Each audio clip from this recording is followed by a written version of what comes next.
ಚುನಾವಣಾಧಿಕಾರಿಯೊಬ್ಬರನ್ನ ಮಾಧ್ಯಮದವರು ಮಾತನಾಡಿಸುವಂತ ಪ್ರಯತ್ನ ಮಾಡ್ತಿದ್ರು. ಏನಿದು ಅವ್ಯವಸ್ಥೆ? ಯಾಕೆ ಮತದಾರರ ಪಟ್ಟಿಯಲ್ಲಿ ಮತದಾರರ ಹೆಸರು ಇಲ್ಲ? ಇದಕ್ಕೇನು ಪರ್ಯಾಯವಾಗಿ ಏನ್ ಮಾಡ್ತೀರಿ? ನೆಕ್ಸ್ಟ್ ಏನ್ ಕ್ರಮ ತೆಗೆದುಕೊಳ್ತೀರಿ ಅನ್ನುವಂಥದ್ದು. ಬಟ್ ಯಾವ ಪ್ರಶ್ನೆಗೂ ಅವ್ರ ಬಳಿ ಉತ್ತರ ಇರಲಿಲ್ಲ. ಹೇಗೆ ಅವ್ರು ವಾಪಸ್ ಹೋದ್ರು ಅನ್ನುವಂಥದ್ದನ್ನು ನೋಡಿದ್ರಿ. ಆದ್ರೆ ಮತಗಟ್ಟೆಗಳತ್ತ ವೋಟರ್ ಐಡಿಗಳನ್ನ ಹಿಡ್ಕೊಂಡು ನಾವು ಮತವನ್ನ ಚಲಾವಣೆ ಮಾಡಬೇಕು, ನಮ್ಮ ಹಕ್ಕನ್ನ ನಾವು ಚಲಾಯಿಸಬೇಕು, ದೇಶದ ನಾಯಕರನ್ನ ಆರಿಸುವಂತ ಸಂದರ್ಭದಲ್ಲಿ ನಮ್ಮ ಪಾತ್ರ ಅದರಲ್ಲಿ ಇರಬೇಕು ಅಂತ ಹೇಳಿ ಬಹಳ ಆಸೆಯಿಂದ ಬಂದಂತ ಮತದಾರರಿಗೆ ಮಾತ್ರ ಅಲ್ಲಿ ನಿರಾಶೆ ಎದುರಾಗಿದೆ. ಕಾಲೇಜಿನಲ್ಲಿ ಟೋಟಲ್ ಎಷ್ಟು ಬೂತ್ಗಳಿದೆ? ಪಬ್ಲಿಕ್ ಸುಮಾರು 2200 ಏನು 14 ಬೂತ್ ಇದೆ. ಅದರಲ್ಲಿ 2200 ಹೆಸರುಗಳು ಮಿಸ್ ಆಗಿದೆ ಅಂತ ತಾವೇ ಹೇಳ್ತೀರಿ. ಈಗ KL-ನಲ್ಲಿ 2 ಬೂತ್ ಇದೆ, 282, 283. ಈ 2 ಬೂತಲ್ಲಿ ತಮ್ಮ ಹೆಸರುಗಳು ಕಾಣಲಿಲ್ಲ ಅಂತಂದೇಳಿ ಎಲ್ಲ ಸಾರ್ವಜನಿಕರು ಬಂದು ತಿಳಿಸಿದ್ದಾರೆ. ಪರಿಶೀಲನೆ ಮಾಡಿದಾಗ ಅದನ್ನು ಈ ಒಂದು ಮತದಾರ ಪಟ್ಟಿನ ಈಗ ಆಲ್ರೆಡಿ ತಯಾರಾಗಿದೆ. ಮತದಾರ ಪಟ್ಟಿ ತಯಾರು ಮಾಡೋದು ಯಾವ ರೀತಿ ಅಂತಂದರೆ, ನಾವು ಕೊಟ್ಟಿರ್ತಕ್ಕಂಥ ಪಟ್ಟಿ ಆಧಾರದ ಮೇಲೆ ಹೋಗ್ಬಿಟ್ಟು ಅವರು ಮನೆ ಮನೆಗೂ ವಿಸಿಟ್ ಮಾಡಿ ಯಾರಿದ್ದಾರೆ, ಯಾರು ಇಲ್ಲ, ಯಾರು ಚೇಂಜ್ ಆಗಿದ್ದಾರೆ, ಯಾರು ಶಿಫ್ಟ್ ಆಗಿದ್ದಾರೆ, ಯಾರು ತೀರ್ಕೊಂಡಿದ್ದಾರೆ ಅಂತ ಅವರೊಂದು ಪಟ್ಟಿ ತಯಾರು ಮಾಡಿ ರಿಪೋರ್ಟ್ ಕೊಡ್ತಾರೆ ನಮ್ಮ ರೆವಿನ್ಯೂ ಆಫೀಸ್ಗೆ, ARO ಆಫೀಸು. ಇದು ಕೊಟ್ಟಿಗೆಪಾಳ್ಯ ARO ಆಫೀಸು.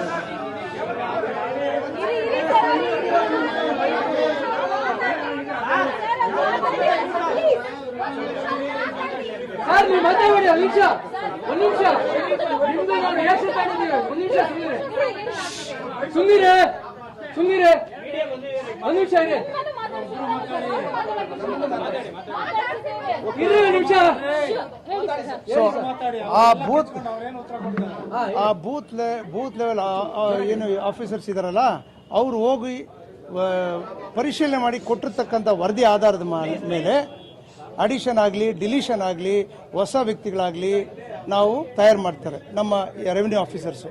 ಅದರ ಆಧಾರದ ಮೇಲೆ ಅವರು ತಯಾರು ಮಾಡಿ ಅವ್ರ ಆಫೀಸಲ್ಲಿ ಆಕ್ಷೇಪಣೆಗಳಿಗಾಗಿ ಅಲ್ಲಿ ಇಟ್ಟಿರ್ತಾರೆ ಸಾರ್ವಜನಿಕವಾಗಿ ಎಲ್ಲರಿಗೂ. ಅದು ಮೊದಲಿಂದ ನಡ್ಕೊಂಡು ಬಂದಿರತಕ್ಕಂಥದ್ದು. ಈಗ 2200 ಜನದ ಹೆಸರು ಮಿಸ್ ಆಗಿದೆ 14 ಬೂತ್ ಅಲ್ಲಿ ಅಂತ ಹೇಳ್ತಾರೆ.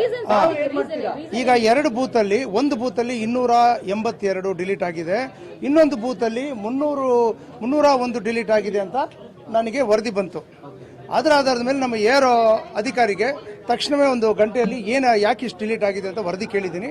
1 ಗಂಟೆ ಒಳಗೆ ನನಗೆ ವರದಿ ಕೊಡ್ತಾರೆ. ಆದರೆ ಯಾವುದೇ ಒಂದು ಮತದಾರ ಪಟ್ಟಿ ತಯಾರು ಮಾಡಿದ ನಂತರ ನಾವು ಸಾರ್ವಜನಿಕವಾಗಿ ಡಿಸ್ಪ್ಲೇ ಮಾಡಿರ್ತೀವಿ ನೋಟಿಸ್ ಬೋರ್ಡಲ್ಲಿ ತಮ್ಮ ಆಕ್ಷೇಪಣೆ. ಅದು ಡಿಸ್ಪ್ಲೇ ಆಧಾರದ ಮೇಲೆ ಅಲ್ಲೇನಾದ್ರೂ ಆಕ್ಷೇಪಣೆಗಳಿದ್ದಲ್ಲಿ ಅಥವಾ ನಾವು ಕೊಟ್ಟಿರ್ತೀವಿ, ನಿಮಗೆ ಆ್ಯಪ್ ಇದೆ, ಪರಿಶೀಲನೆ ಮಾಡಲಿಕ್ಕೆ ಇಷ್ಟೆಲ್ಲ ಅವಕಾಶಗಳಿದೆ, ನೀವು ಪರಿಶೀಲನೆ ಮಾಡಿ. ನಾವು ನಂಬರು ಸಹ ಕೊಟ್ಟಿದ್ದೀವಿ, ಆನ್ಲೈನಲ್ಲೂ ಸಹ ಬಿಟ್ಟಿದ್ದೀವಿ. ಇದರ ಆಧಾರ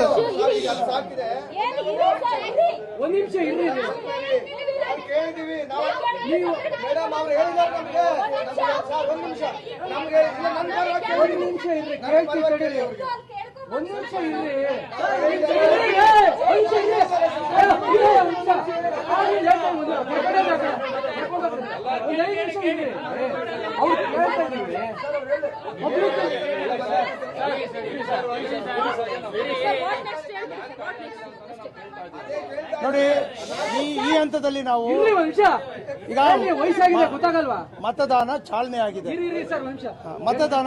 ಆಗಿದೆ. ನಮಗೆ ಕೊಟ್ಟಿರ್ತಕ್ಕಂಥ ಮತದಾರ ಪಟ್ಟಿ ಆಧಾರದ ಮೇಲೆ ನಾವು ಮತದಾನ ಮಾಡ್ತಾ ಇದ್ದೀವಿ.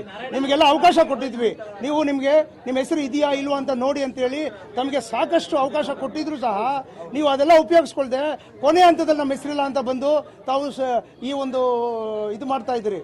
ಅರ್ಥವಾಯ್ತಾ? ಸೊ ಈಗ ಮುಂದೆ ಇದು ಚುನಾವಣೆ ನಡೀತಾ, ಇದು ಮತದಾನ ನಡೀತಾ ಇರುತ್ತೆ. ಅದು ಇವ್ರಿಗೆ ಅವಕಾಶ ಕೊಟ್ಟಿದ್ವಿ ನಾವು, ತಮ್ಮ ಹೆಸರು ಇದೆಯೋ ಇಲ್ವೋ ಅನ್ನೋದನ್ನ ಪರಿಶೀಲನೆ ಮಾಡಲಿಕ್ಕೆ. ಅದನ್ನ ಅವರು ಉಪಯೋಗಿಸ್ಕೊಂಡು ಈಗಾಗಲೇ ಅವ್ರು ನಮಗೆ ಆಕ್ಷೇಪಣೆ ಕೊಟ್ಟಿದ್ದಲ್ಲಿ ನಾವು ನೋಡ್ತಾ ಇದ್ವಿ, ಅವಕಾಶಗಳಿದ್ವು. ಈಗ ಕೊನೆ ಹಂತದಲ್ಲಿ ಬಂದು ತಾವು ನಮಗೆ ಕೊಟ್ಟು ಇದನ್ನ ಮತದಾನ ನಿಲ್ಲಿಸಿ ಅಂತಂದ್ರೆ ಆ ಮತದಾನ ನಿಲ್ಲಿಸೋದಕ್ಕೆ ನಮ್ಗೆ ಯಾವುದೇ ಅಧಿಕಾರ ಇಲ್ಲ. ಅದಕ್ಕೆ ಅಂತ ರಿಟರ್ನಿಂಗ್ ಆಫೀಸರ್ ಇದ್ದಾರೆ. ಅರ್ಥವಾಯ್ತಾ? ಸೊ ನಾವು ನನ್ನ ಪ್ರಕಾರ ನಮ್ಗೇನೀಗ ಏನು ಮತದಾರ ಪಟ್ಟಿ ತಯಾರು ಮಾಡಿದೀವಲ್ಲ ಅದರ ಆಧಾರದ ಮೇಲೆ ನಾವು ಮತದಾನ ನಡ್ಸ್ಕೊಂಡು ಹೋಗ್ತಾ ಇದೀವಿ.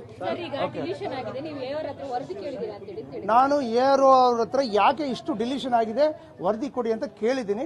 1 ಗಂಟೆ ಒಳಗೆ ಅವ್ರು ಕೊಡ್ತಾರೆ ಏನಾಗಿದೆ. ಅವ್ರು ಹೇಳೋದೇನು, ಸರ್ ರಿಪೀಟ್ ಆಗಿರುವಂಥದ್ದು, ಶಿಫ್ಟ್ ಆಗಿರುವಂಥದ್ದು, ಆಮೇಲೆ ಅಲ್ಲಿ ಇಲ್ಲದೆ ಇರುವಂಥದ್ದು ಆಧಾರದ ಮೇಲೆ ಬೂತ್ ಲೆವೆಲ್ ಅವರು ಕೊಟ್ಟಿರ್ತಕ್ಕಂಥ ವರದಿ ಆಧಾರದ ಮೇಲೆ ನಾವು ಇದನ್ನು ತಯಾರು ಮಾಡಿದ್ದೀವಿ. ಬೂತ್ ಲೆವೆಲ್ ಆಫೀಸರ್ ಆಧಾರ ಮೇಲೆ ತಯಾರು ಮಾಡಿದ್ವಿ. ಅವ್ರಿಗೆ ಸಾಕಷ್ಟು ಅವಕಾಶ ಕೊಟ್ಟಿದ್ವಿ. ನಿಮ್ದು ಏನಾದರೂ ಆಕ್ಷೇಪಣೆಗಳಿದ್ದರೆ, ಒಂದು ವೇಳೆ ನಿಮ್ಗೆ ಡಿಲೀಟ್ ಏನಾದರೂ ಆಗಿದ್ದರೆ ಯಾಕೆ ಡಿಲೀಟ್ ಆಗಿದೆ, ಇದು ಯಾಕೆ ನಾವು ಇದ್ರೂ ಕೂಡ ನೀವು ಯಾಕೆ ಮಾಡಿದ್ದೀವಿ ಅನ್ನೋದಕ್ಕೆ ಅವಕಾಶ ಕೊಟ್ಟಿದ್ವಿ. ಆದರೂ ಸಹ ಅದನ್ನು ಉಪಯೋಗಿಸ್ಕೊಳ್ದೆ ಕೊನೆ ಹಂತದಲ್ಲಿ ಮತದಾನ ಮಾಡುವಂಥ ಸಮಯದಲ್ಲಿ ಬಂದು ಅವರು ಆಕ್ಷೇಪಣೆ ಮಾಡಿದ್ರೆ ನಾನು ಏನು ಮಾಡ್ಲಿಕ್ಕೆ ಆಗೋದಿಲ್ಲ. ಅದನ್ನ ನಾನು ಮುಂದೆನೇ ನೋಡ್ಬೇಕಾಗುತ್ತೆ ವರದಿ ಕೇಳಿದ್ದೆ ನಾನು. ದಯವಿಟ್ಟು ನನ್ನ ಹೆಸರು ಬಾಲಶೇಖರ್, ನಾನು joint commissioner RR Rajarajeshwari Nagar. Madam ಸಾರ್ವಜನಿಕರಾಗಿ ಒಂದು ಪ್ರಶ್ನೆ ಕೇಳ್ತೀವಿ ಸರ್. ಸಹಕಾರ ಮಾಡಿ.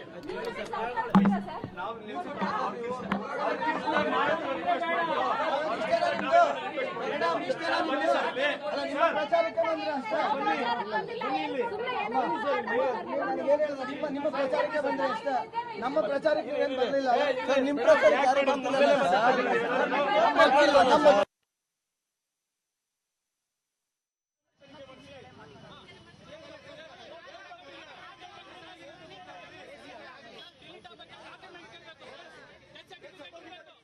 ಬೆಂಗಳೂರಿನ KLE ಸಂಸ್ಥೆಯಲ್ಲಿ ನಡೀತಾ ಇರುವಂಥ ಮತದಾನ ಕೇಂದ್ರದಲ್ಲಿ ಸಾಕಷ್ಟು ಮತದಾರರ ಪಟ್ಟಿಯಲ್ಲಿ ಹೆಸರಿಲ್ಲ ಅನ್ನುವಂಥ ಆಕ್ರೋಶ ಮತದಾರರಿಂದ ವ್ಯಕ್ತ ಆಗ್ತಾ ಇದೆ.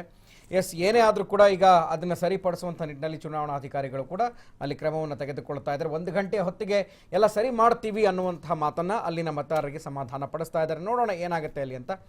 ವೀಕ್ಷಕರು, ಯಾರು TV5 ನೋಡ್ತಾ ಇದ್ದೀರಿ, ಇನ್ನೂ ಯಾರು ಮನೆಯಲ್ಲಿದ್ದೀರಿ, ವೋಟ್ ಮಾಡೋಣ ಅನ್ನುವಂಥ ಆಲಸ್ಯ ಬೇಡ. ಸಮಯ ಕಳೆದು ಹೋಗ್ತಾ ಇದೆ, ಈಗಾಗಲೇ 11 ಗಂಟೆ ಆಗ್ತಾ ಇದೆ. ನೀವು ತಕ್ಷಣವೇ ಬೂತ್ನ ಕಡೆ ಮುಖ ಮಾಡಿ ನಿಮ್ಮ ಹಕ್ಕನ್ನು ಚಲಾಯಿಸಿ.